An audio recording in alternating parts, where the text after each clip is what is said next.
बलियावी की गुफ्तगू के इसी हिस्से पर बवाल चल रहा मौलाना मकबूल साहब, जब बलियावी ने खमटोक के कहा है कि कुफ्र की हवेलियों में रहने वालों, इस्लाम वो नहीं है जो लीला दिखा करके इस्लाम समझाया जाए। इस्लाम डिजिटल नहीं है जो टीवी के स्क्रीन से समझाया जाएगा। इस्लाम फिजिकल है। बद्र में उतर के इस्लाम समझा दिया, ओहद में उतर के इस्लाम समझा दिया, खैबर में उतर के इस्लाम समझा दिया, करबला में उतर के इस्लाम समझा दिया। और इन पागलों का इलाज तो अब होने वाला है, जो 75 साल में इलाज नहीं हुआ अब होने वाला है। इसलिए कि कुफ्र ने हाथ डाल दिया है अजमेर मोहल्ला में, और वहां हाथ डाल दिया है जिसका बेटा कहीं और का नहीं है, जिसका बेटा, जिसका बाबा मौला अली है, जिसकी अम्मी सैयदा फातिमा ज़हरा है। तब बलिया भी कहता, कल के टूअरो, जब तुम्हारा राजा सलेंडर हो गया,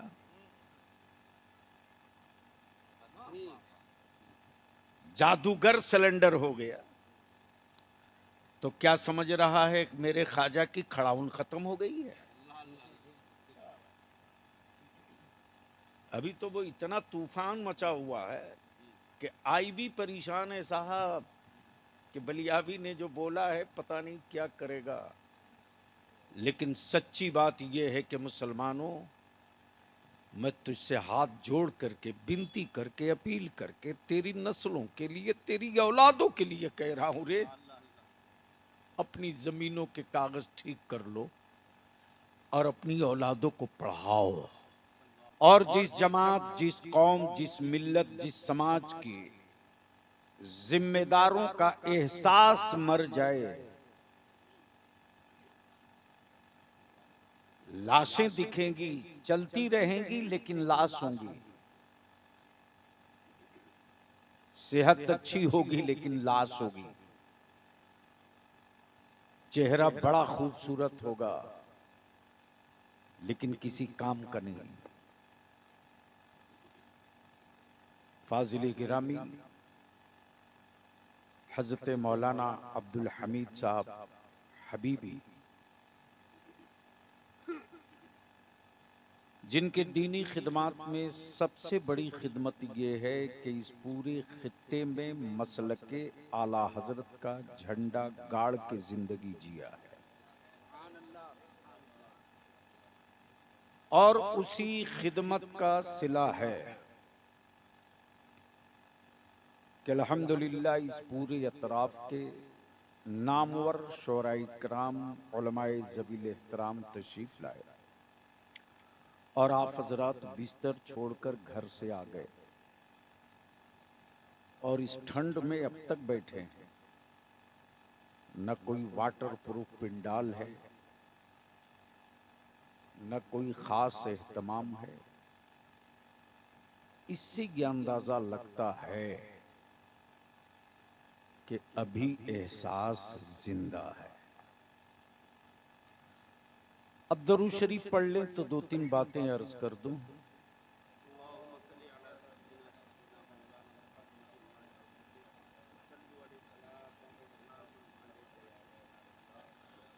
मेरे ख्याल से हिंदुस्तान में इस वक्त कई राज्यों में उतने जलसे नहीं होते जितना सिर्फ संथाल परगना में होता है। लेकिन अफसोस कि हम दरूद शरीफ भी याद न करा सके।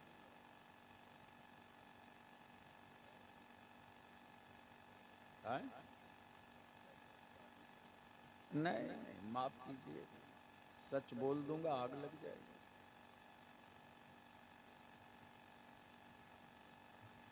पढ़े लिखे लोगों के लिबास की तरह लिबास पहन लेने से हर जिस्म पढ़ा लिखा थोड़ी होता।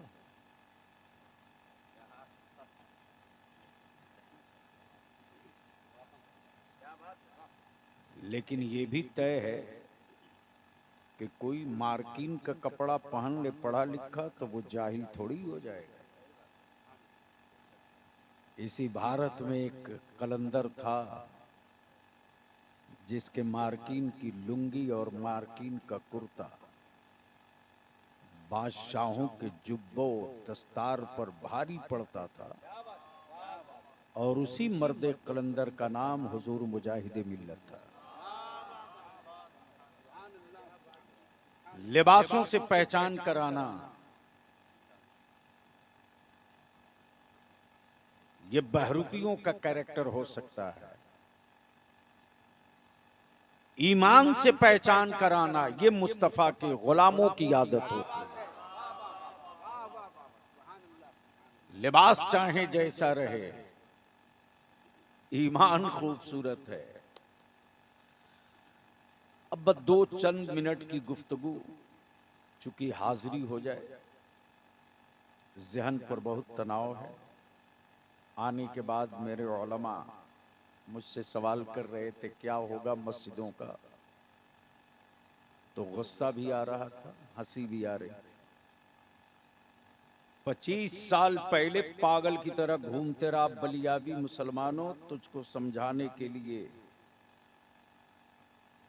कि अपनी अपनी मस्जिदों का कागज पेपर दुरुस्त कराओ। अवाम तो अवाम, मेरे उलमा नशा में थे, सौदा दिख रहा था, पता नहीं कोई कारोबार तो नहीं है।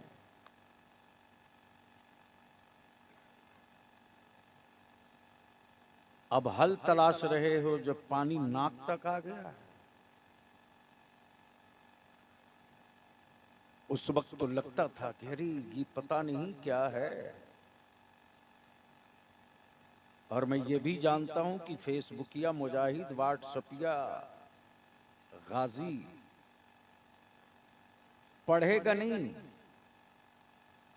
दुश्मनों ने हेडिंग लगा दी कि बलियावी ने मुसलमानों को गद्दार कहा, दे दनादन शेयर करने लगेगा। उससे बलियावी की सेहत पर क्या असर पड़ेगी कुत्ते। इस तरह के कीड़े मकोड़े रोज बलियावी के जूते से यूं ही दब के मरते रहते हैं। जब सत्ता और हुकूमतों की बलियावी परवाह नहीं करता, तो ये मदरसे के चना चोर मौलवियों की परवाह कहां से करे। लेकिन आज कड़वी बात बोलूंगा, ये चंद घंटे का स्टेज, ये चंद नारों की गर्मी नस्लों को जिंदा नहीं रखेगी। नस्लों को जिंदा रखने के लिए जमीन पर उतरकर खटना पड़ेगा। आज लगाई हुई फसल मिल गई है तो उड़ालो छक्के। पूछो उन कब्रों के मुकीम से जिन्होंने साइकिल से पगडंडियों पर सफर करके मेरे आका की मिलाद गांव की चौकियों पर पढ़कर मसलक को जिंदा रखा। जिन्होंने किताबें देख करके मेरे आका की जश्न मिलाद और विलादत बयान करके, वो किताबी मिलादे पढ़ करके अकीदे का जितना मुस्तहकम काम मिलाद किताबें पढ़ के, किताबी मिलाद पढ़ के जितना मजबूत अकीदा बना के गए, हम हाईटेक स्टेज लगा करके भी उतना मजबूत अकीदा नहीं बना पा रहे हैं। इस सच्चाई से आंख नहीं चुरा सकते। और ये नहीं पूछा जाएगा मौलाना बलियावी कितनी गरजदार तकरीरें करके आए हो। पूछा ये जाएगा कि जमीन के ऊपर अल्लाह ने सारी सहूलतें दी, काम कौन सा करके आए हो। उस वक्त भागने को रास्ता उस्ता नहीं मिलेगा। दुरूद शरीफ पढ़ लीजिए तो मैं कुछ अर्ज कर दूं। अरे अगर याद है दुरूद शरीफ तो बुलंद आवाज से पढ़िए। अल्लाहुम्मा सल्ली अला सय्यदिना मौलाना मुहम्मदिन बारिक वसल्लिम सल्लु अलैहि सलातु व सलामन अलैका या रसूल अल्लाह। इन दिनों हुकूमतें मेहरबान है, दे दनादन केस बलियावी पे ठोका जा रहा है। वो एक नहीं हरामखोर पढ़ रहे हैं कि क्यों केस हो रहा है। वो चोरी डकैती का केस नहीं है, इसी मसलक और नस्लों के मुस्तकबिल की जंग का केस है। लेकिन उसको फॉरवर्ड करने के लिए कोढ़ी है, ये हाथ में जान नहीं है, ताकत नहीं। लेकिन फेसबुक पर अंग्रेजी क्या बात रही साहब, जवाब नहीं आराम खोरों। और क्या गजब के मुनाफिक हैं साहब, कि जब सामना होगा तो मैं तो फेसबुक व्हाट्सएप पढ़ता नहीं, हमको आता ही नहीं। लोग बताते हैं सुन लेता हूं, नोटिस नहीं लेता।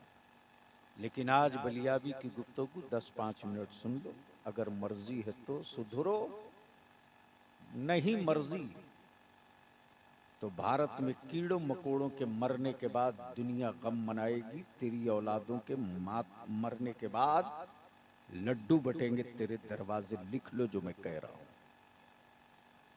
माइक ठीक कर सकते हो तो कर दो।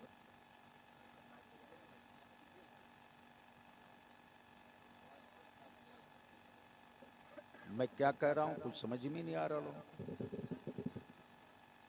अरे भैया वो क्या करेगा, वो जान रहा है ना कि अहले सुन्नत के जलसे सुनने के लिए नहीं होते।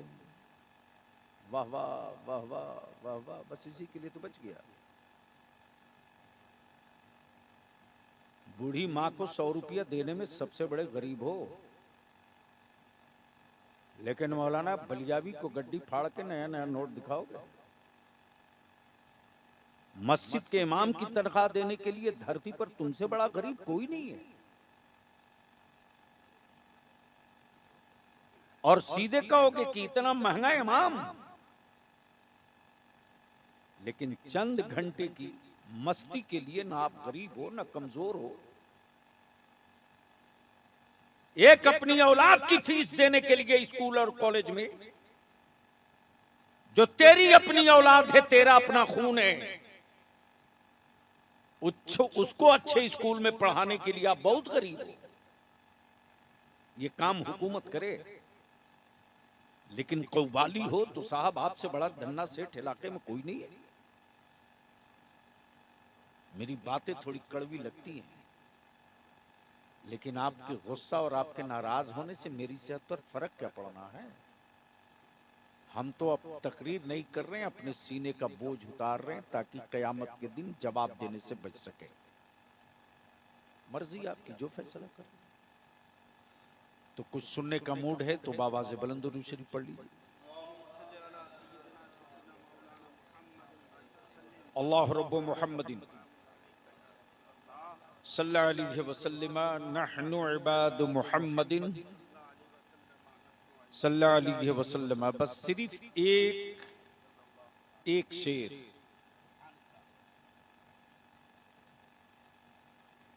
आखिरी वक्त है एक बीमार का।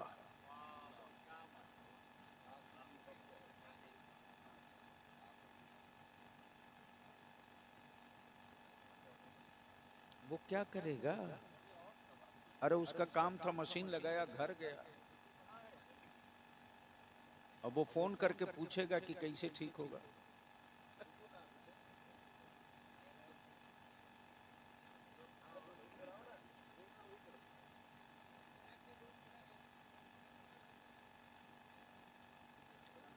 अरे तो वो ऑपरेटर थोड़ी है, जिस तरह भाड़े का मौलवी आ रहा वैसे भाड़े का ऑपरेटर आया। घबरा क्यों गए? भाड़े का मौलवी शायर बुलाओगे, कहोगे गांव में बरकत नहीं होती।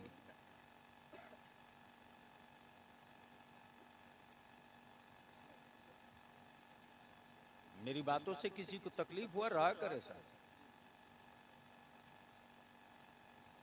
अच्छा ओरिजिनल कहीं पड़ा हुआ था, डुप्लीकेट से काम चल रहा था। एक बार बोल दो या रसूल अल्लाह, बोल दो बोल दो बोल दो। अरे जोर से बोलो तो कुछ मूड बन जाए। तवज्जो चाहो अल्लाह मकबूल साहब पीछे कहां बैठ गए? आप लोग पीछे बैठ बैठ कर बहुत सारे लोगों को आगे कर दिए। काम आगे आइए, कोई दिक्कत नहीं है आगे आने में।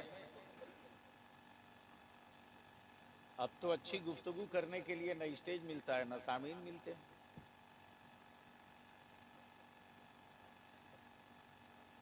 तवज्जो चाहूं, आखिरी वक्त है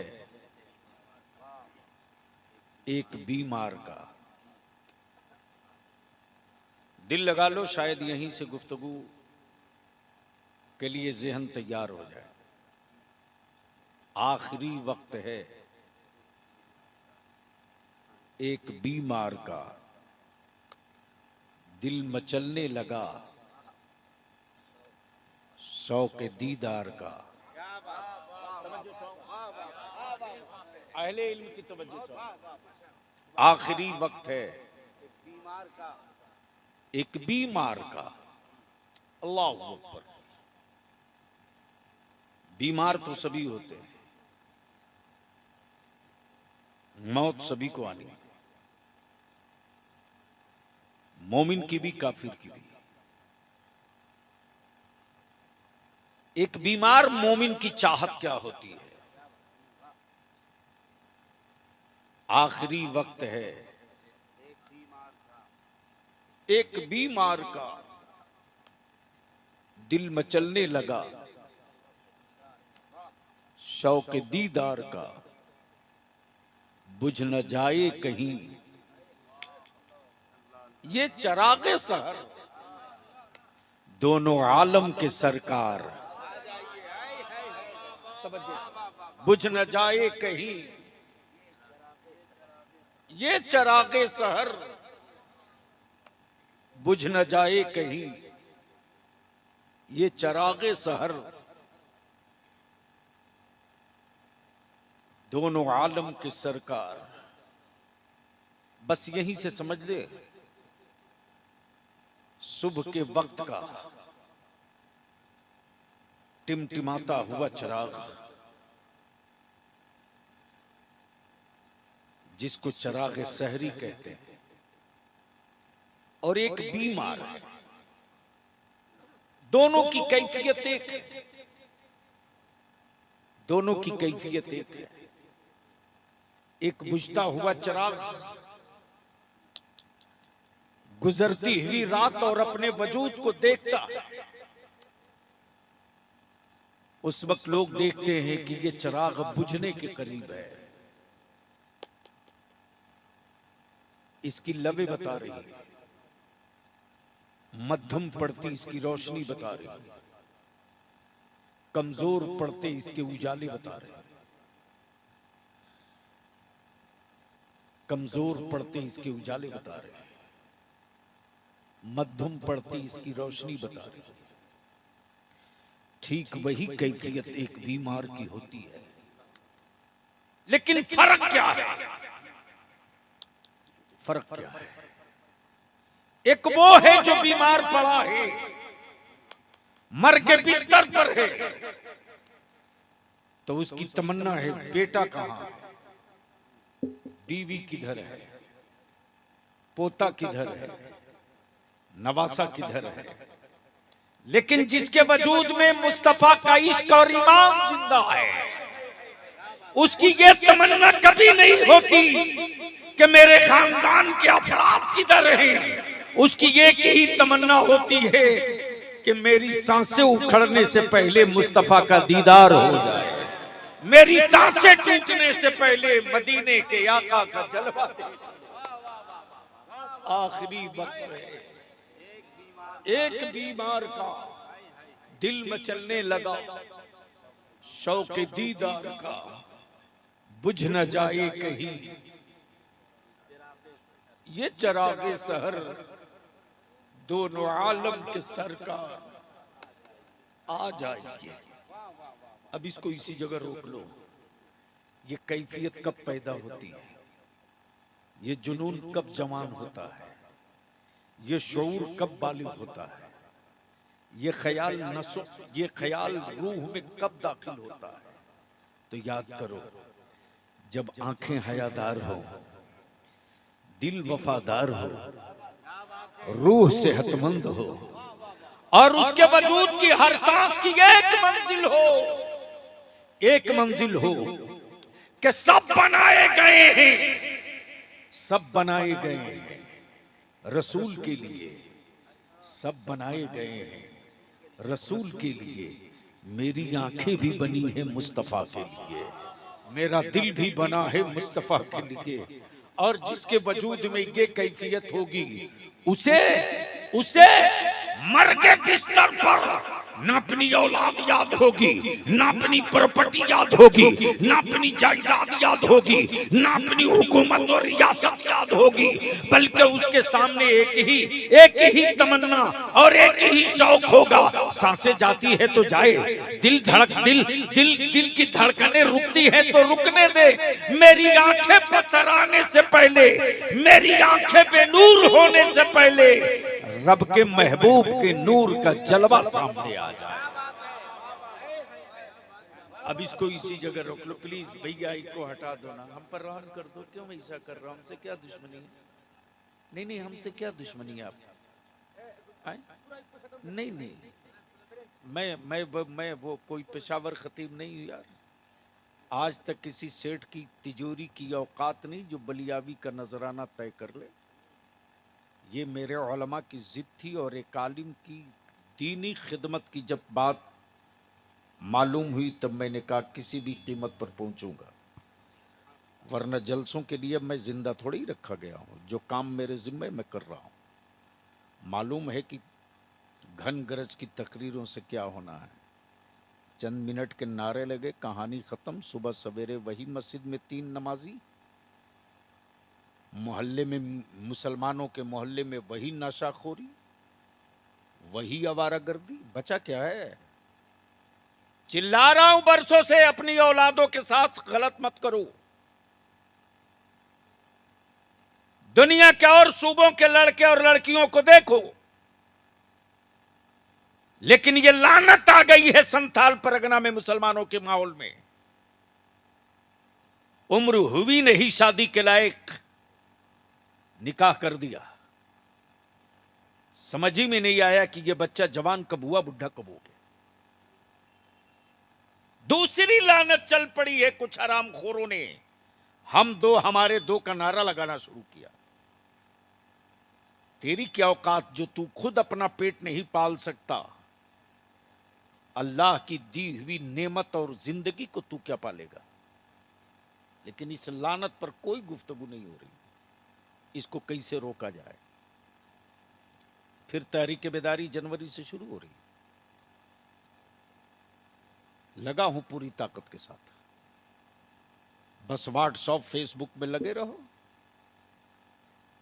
इसी डब्बे ने नाश किया है, इसी डब्बे में दफन किए जाओगे।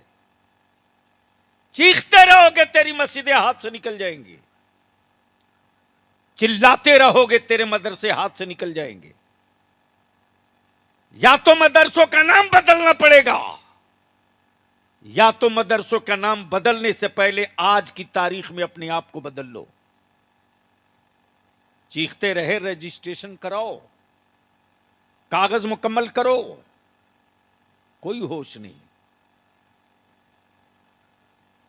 4 रोज पहले बलियाबी ने जब हुकूमत हिंद से लेकर सूबाई हुकूमतों को थ्रेटिंग देकर कहा और साफ कह दिया है कि मेरी मस्जिदों की बुनियाद खोदने वालों, अगर तुम इतने ही पुराने थे तो तुम अपने घर में क्यों नहीं थे? मस्जिदों में क्यों पनाह लिए हुए थे? इसका मतलब बाद में आए हो। लेकिन सारी गुफ्तगू का निचोड़ यही है, हम अपने उलमा से अपील करेंगे, फुर्सत नहीं मिलेगी, माफ कीजिएगा, आपके बेटों को फुर्सत नहीं दी जाएगी, आपकी औलादों को फुर्सत नहीं दी जाएगी। आज अगर आपको फुर्सत नहीं निकाल पाए आप, तो कल आपकी औलादों को फुर्सत नहीं दी जाएगी कि कागज ठीक करा लो। इसलिए सारा काम छोड़कर आज फुर्सत निकालिए, ताकि कल आपकी औलादों को फुर्सत मांगने का मौका न मिले, कागज मुंह पर पटक के कहें ये है सबूता। लेकिन लगना पड़ेगा। अहले सुन्नत के जवानों को आवाज दीजिए तो ये तो इकट्ठा हो जाते, पैसे से भी, दौलत से भी, जिस्म से भी, जान से भी, खिदमत से भी। आलिमों को कौन जमा करेगा साहब?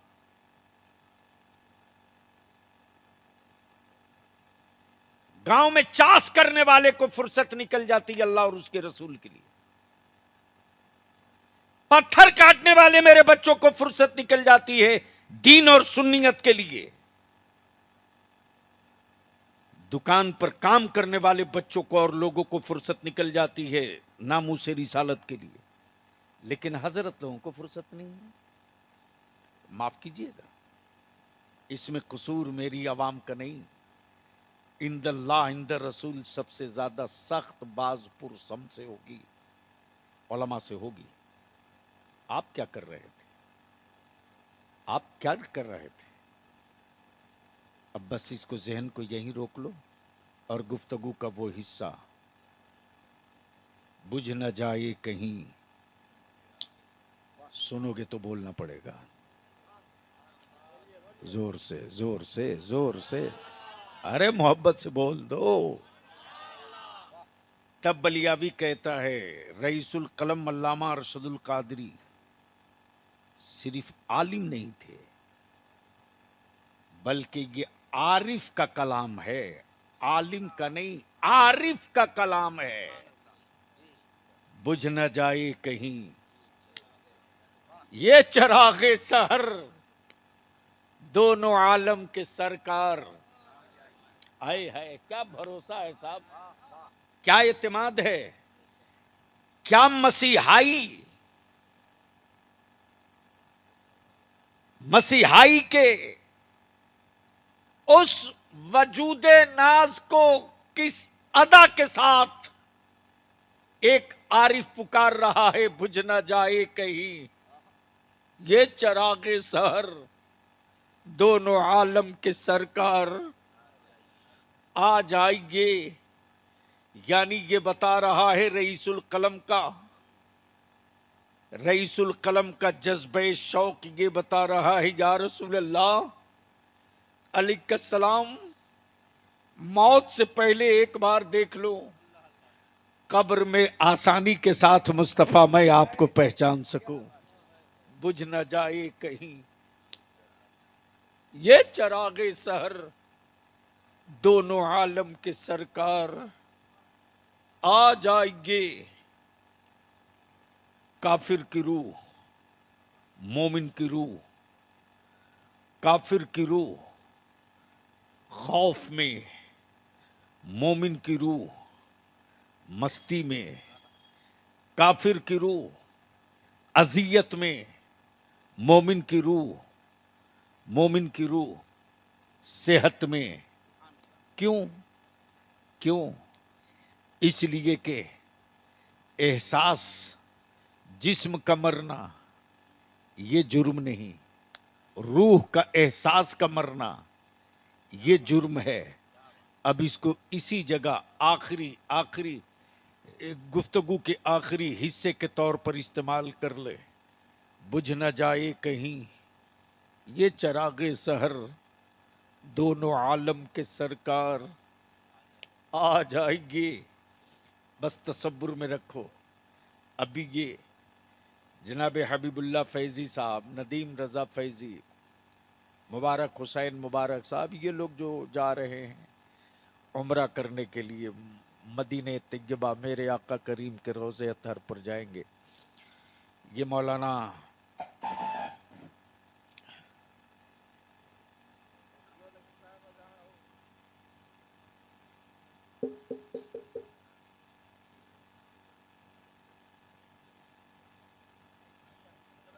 बोलो, आप काम कीजिए गुड्डू भाई, आप काम की छोड़िए ना।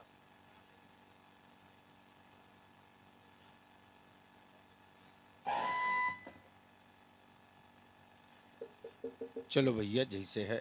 ए बाबू बस बस प्लीज। नारे तकबीर, नारे रिसालत, औलमाए अहले सुन्नत, हुजूर गाज़िए मिल्लत, सुभान अल्लाह सुभान अल्लाह।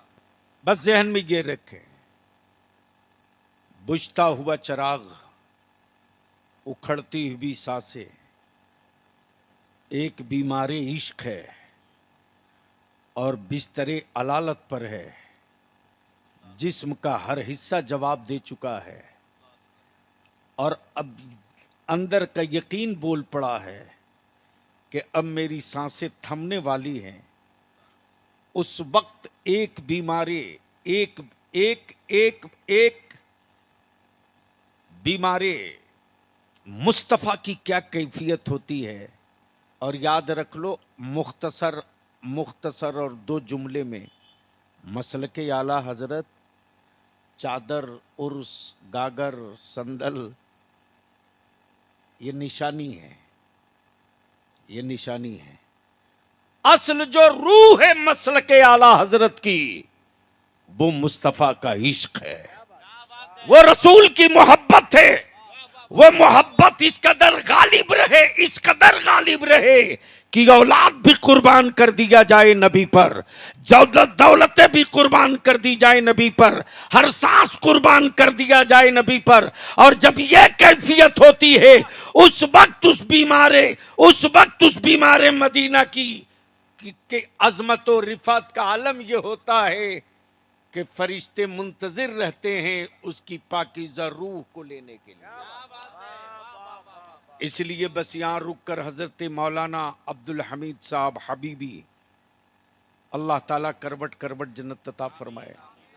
छाईटाड़ मदरसा ना, छाईटाड़ आपके यहां से कितना दूर है? अरे बोलो ना।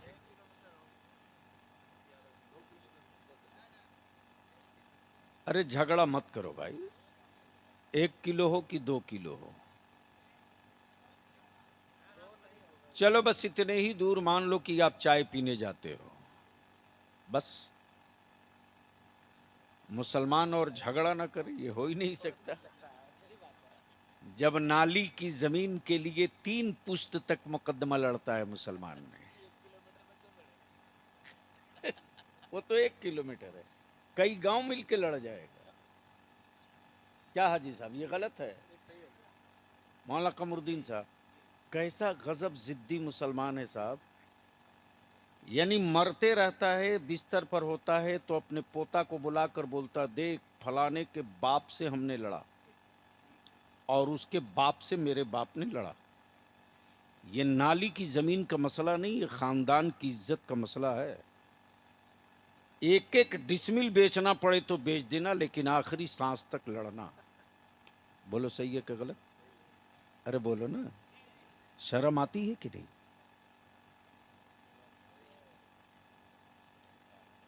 जो काम बैठ करके मस्जिद में हल कर लेना चाहिए वो कचहरी में करते।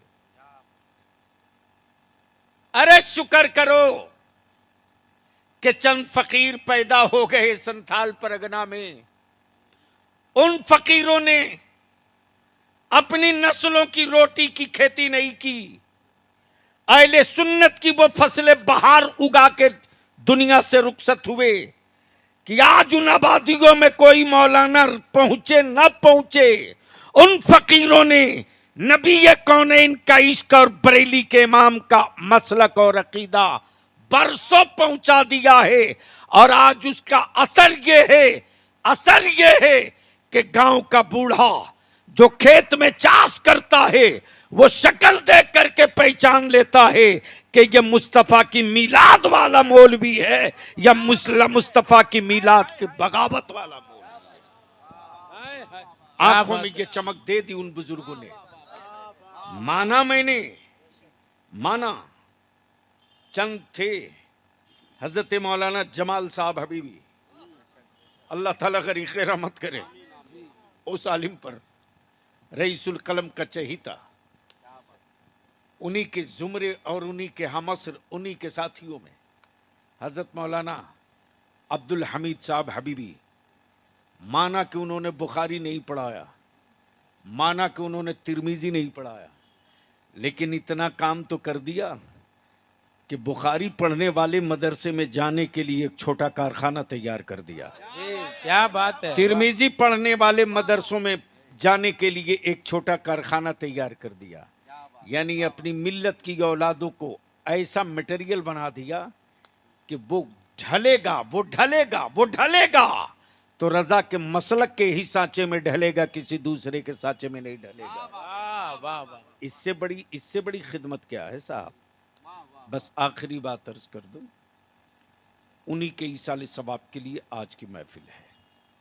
बस ये जानते हुए सर्दी भी ज़्यादा है और मुझे पूरा यकीन है, पूरा भरोसा है, और जो मैं आजकल तमाशा देख रहा हूँ, अब तो हमारे जलसों में मजमा इसलिए भी कम आएगा कि अब पब्लिक की क्या ज़रूरत है, यूट्यूबर काफ़ी है।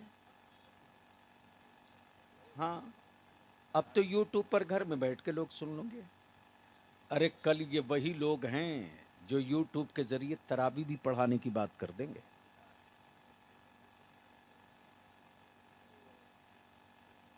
इस्लाम डिजिटल मजहब नहीं है, इस्लाम फिजिकल मजहब है। नहीं समझ में आया? समझ में नहीं आया?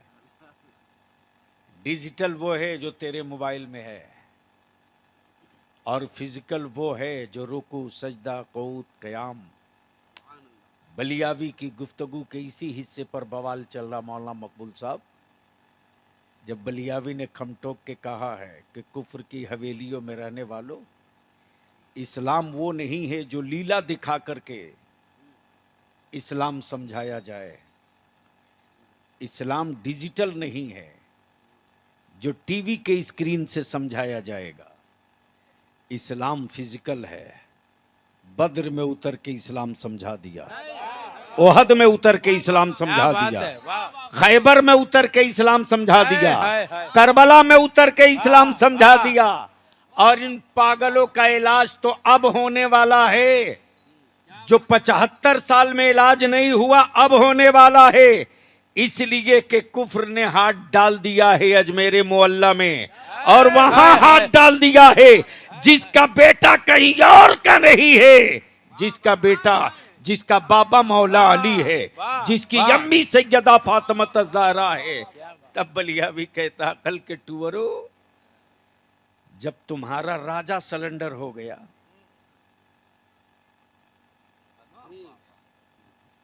जादूगर सिलेंडर हो गया, तो क्या समझ रहा है मेरे ख्वाजा की खड़ाउन खत्म हो गई है? अभी तो वो इतना तूफान मचा हुआ है कि आई भी परेशान है साहब, कि बलियावी ने जो बोला है पता नहीं क्या करेगा।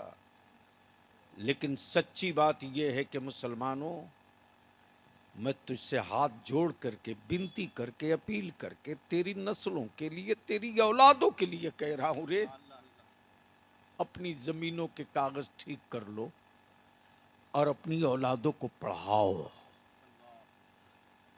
जाहिल रखोगे तो बदगोश्त बन करके रहेगा खानदान में, और पढ़ा करके मरोगे तो धड़कते हुए दिल की तरह रहेगा पूरी जमात में, पूरी बिरादरी में।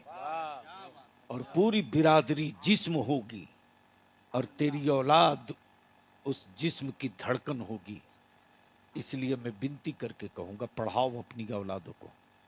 मालूम है हजरत, इसी पिछले 27 तारीख को बिहार में स्टेट सर्विस कमीशन का रिजल्ट आया है। इसी बिहार में 27 नवंबर को।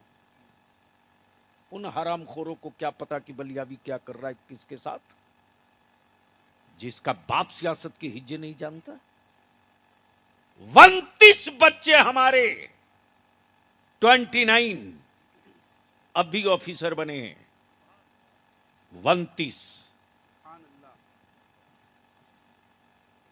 और उसमें 8 सीधे 8 बच्चे सीओ बने, सीओ, जिसके कब्जे में पूरी जमीन, अनुमंडल की जमीन का वो मालिक होगा। ये एक दिन में हुआ है, ये 2 दिन में हुआ है, ना जाने कितने हालात से गुजरने पड़े हैं, और तब जाकर के हुकूमत की नसें दबाई है तो ये सारे मसले हल हो रहे हैं। लेकिन अफसोस साहब, अफसोस, मैं चीखते रहा, उर्दू दफन हो गई, मैं चिल्लाते रहा, मदरसे ज़बा हो गए, मैं भीख मांगते रहा तुझसे, तेरी औलादों के लिए। लेकिन सौदागरों को लगा कि बलियावी साहब बिला वजह की बात कर रहे हैं। जो फितना मैंने 25 साल देखा था, वो फितना इस वक्त शैतान की तरह खड़ा होकर नाच रहा पूरे भारत में।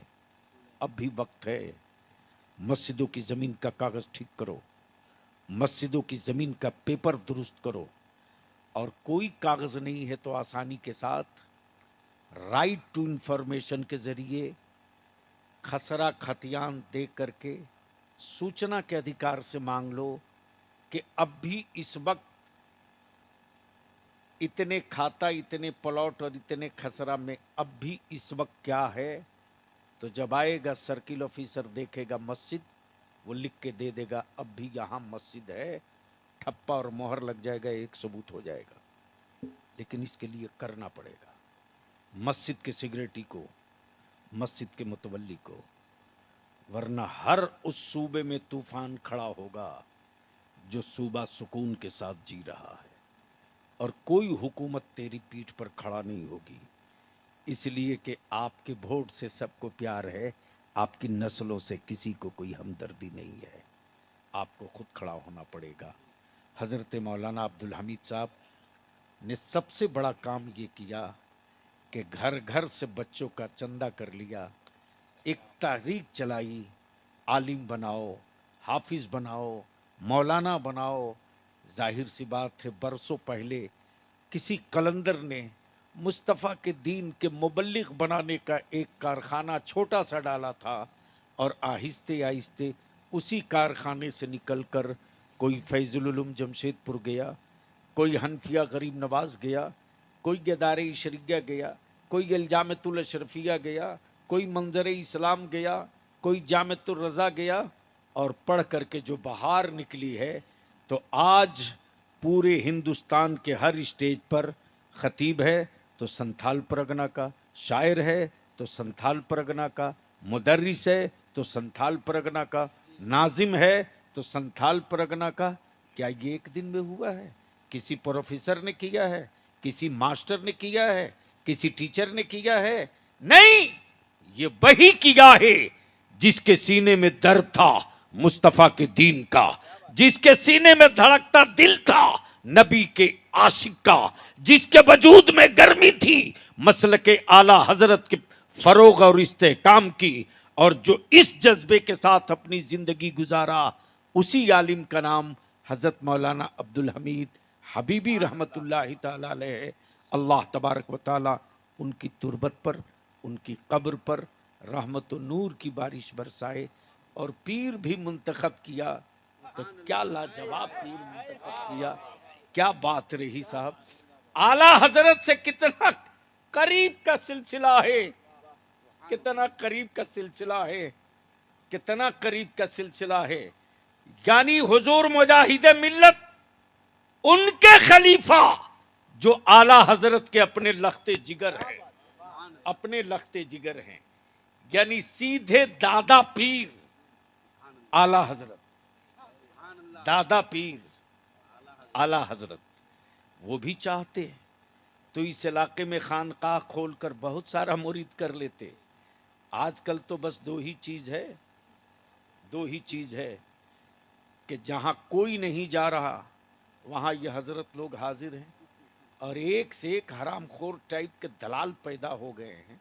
मत पूछिए साहब, नाश करके बड़ा गरक करा रखा लोगों ने, और क्या खूबसूरत लिबास पहन करके जन्नत बिचवा रहे हैं, दे धनादन दे धनादन दे धनादन। और जिसकी जन्नत माँ आंगन में है उसकी तरफ कोई पलट के नहीं देखता। अरे तेरी जन्नत मेरी जन्नत माँ के कदमों के नीचे है रे। जिसकी माँ जिंदा है और करीब है उससे पूछ। आज बलियावी किसी भी सत्ता से दो दो हाथ करने को इसलिए तैयार है कि बलियावी की माँ की दुआ 24 घंटा इसके साथ चला करती है। इसलिए मैं हजरत के साहबजादों से और हजरत के खानदान के लोगों से और गांव वालों से अपील करूंगा कि चहल्लुम करके जलसा को बंद मत कर देना। कम से कम साल में एक जलसा पूरा गांव मिल करके, जलसा तो करते ही हो, लेकिन इसी जलसे को पूरे गांव वाले मिल करके एक आलिम की यादगार के तौर पर आप मुनक्कद कीजिए, ताकि ज़माने को बताया जा सके कि इस गांव में हुजूर मुजाहिद मिल्लत का एक ऐसा जानिसार रहा करता था जो आला हजरत से बिल्कुल करीब का रूहानी रिश्ता था। यानी जो मुजाहिद मिल्लत का मुरीद है, आप समझ सकते हो, वो आला हजरत के शहजादे के मुरीद का बेटा है। सुभान अल्लाह, कितना करीब का रिश्ता है। और अपनी रूह को मत मरने दो, जिस्म की मौत है वो तो आते रहेगी। तुम मत डरो, ईमान मजबूत रखो। मौत से उसे डर लगता है जिसे अगले जन्म में कुत्ता बिल्ली बनने का डर रहता है। हमको मौत से इसलिए डर नहीं लगता, इसलिए कि हम पैदा हुए हैं मरने ही के लिए, लेकिन हमारी जिंदगी और हमारी रूह का एक ही मकसद है कि आखिरी वक्त है, एक बीमार का दिल मचलने लगा, शौक दीदार का बुझ न जाए कहीं, ये चरागे सहर दोनों आलम के सरकार आ जाएंगे। तसव्वुर करो कि जिस बीमार के सामने कौनैन के मसीहा आ जाएं, उसकी रूह किस सुकून के साथ बदन से निकलती होगी। और जब रूह जिस्म से बाहर होती होगी, उस वक्त रूह की कैफियत को कोई न कैमरा कैद कर सकता है, न अल्फाज उसके अहाता कर सकते हैं। उस वक्त की कैफियत यही रहती होगी और रूह मुस्कुरा के कहती होगी, तेरी जिंदगी स्वार्थ हो गई, तेरा वजूद मुकम्मल हो गया, तू तर गया, तू तर गया। इसलिए कि मसीहाए उम्मत ने तुझे अपना जलवा दिखा दिया, और जब उनका जलवा दिख जाए तो फिर पूछना ही क्या है, पूछना ही क्या है। ये आंखें रब ने दी है सिर्फ उनके जलवे के लिए। तब आला हजरत ने कहा, जमीनो जमा तुम्हारे लिए, मकीनो मकान तुम्हारे लिए, चुनीनो चुना तुम्हारे लिए, बने दो जहां तुम्हारे लिए, हम आए यहां तुम्हारे लिए, उठे भी वहां तुम्हारे लिए, बदन में है जान तुम्हारे लिए, जहन में दहन में जबां तुम्हारे लिए। गोया एक मोमिन की कि जिस्म और रूह की कि हर हिस्से की आखिरी मंजिल सिर्फ एक है कि सिर्फ रसूल, सिर्फ रसूल, सिर्फ रसूल। अगर उन्हीं पर जिंदगी बीत गई और जिंदगी की सांस उखड़ गई, या अगर जिंदगी मुकम्मल हो गई, तो फिर वो मौत नहीं जश्न की रात है, मौत नहीं, मौत नहीं जश्न का दिन भी है, रात भी है। तब आरिफ बिल्लाह हजरत आसी अलैहि रहमा ने मुस्कुरा कर कहा, अच्छा हजरत, हजरत लोग मदीने जाने की बात करते हैं, हजरत आसी अलैहि रहमत रिजवान आरिफ बिल्लाह, सुभान अल्लाह, क्या आरिफ बिल्लाह, आरिफ बिल्लाह। और मालूम है ये कौन है? अल्लामा अरशदुल कादरी अलैहि रहमा के दादा पीर होते हैं, यानी अल्लामा अलैहि रहमा के वालिद के पीर हैं, इतना करीब का है। तो जब बीमार पड़ गए हजरत आरिफ बिल्लाह सरकार यासी अलैहि रहमत रिजवान, तो मुरीदों ने कहा, हुजूर आप हज पे नहीं गए, एक मर्तबा हज पे चलिए। तो हजरत आसी फरमाते, मैं इस लायक कहाँ, मैं इस काबिल कहाँ हुआ हूँ कि उनके शहर पाक में कदम रखूं। लेकिन जिस वक्त बिस्तर पे हिचकियाँ ले रहे थे, उस वक्त हजरत आसी ने सिर्फ एक शेर कहा था, आज फूले न समाएंगे कफन में आसी, गोर की शब है उस गुल से मुलाकात की रात, गोर की शब है उस गुल से मुलाकात की रात, जिसकी तमन्ना में मैंने पूरी जिंदगी टकटकी बात कर बिता दी। आज तो वही दिन आ रहे हैं कि कब्र की तन्हाइयां होगी, वो होंगे, हम होंगे। कब्र की तन्हाइयां होंगी, वो होंगे, हम होंगे, कब्र के अंधेरे होंगे, नूर उनका होगा, आंखें मेरी होगी, चेहरा उनका होगा, रोशनी मेरी होगी, कब्र की तन्हाइयां होगी, मेरी जिंदगी की मेराज उसी वक्त होगी, उसी वक्त होगी, बुझ न जाए कहीं ये चिरागे सहर, दोनों आलम के सरकार आ जाएंगे। हम जिंदगी में इस काबिल न बन सके कि वो आ सकें, लेकिन जब लहद में उतर गए तो हम बुलावे न बुलावे वो खुद हाजिर हैं। और जब ये मंजिल होती है, जब ये मंजिल होती है और इश्क जिंदा होता है, तो मदरसा गया हो कि ना गया हो, बुखारी पढ़ा हो कि ना पढ़ा हो, तिरमिजी देखा हो कि ना देखा हो, इश्क और ईमान अगर जिंदा लेकर गया तो लहद में पहुंचते ही उनका जलवा देखकर बोल पड़ेगा, फरिश्तों जरा ठहर जाओ, फरिश्तों जरा रुक जाओ, फरिश्तों जरा मोहलत दे दो। अरे ये तो वही मुस्तफा हैं जिनको बिन देखे मैंने कभी लाखों सलाम भेजा, कभी करोड़ों दरूद भेजा, कभी खूब सलाम भेजा। फरिश्तों सवाल जवाब बाद में कर लेना, पहले मुझको अपने आका पर सलाम पढ़ लेने वाह, दो, वाह, वाह। पहले मुझको अपने आका पर सलाम पढ़ लेने दो। ये चिरागे इश्क जिन बुजुर्गों ने जलाई है, अल्लाह तबारक व ताला उनके दीनी खिदमात को कबूल फरमाए। यार जिंदा सोहबत बाकी, खुदा हाफिज, सलाम अलैकुम।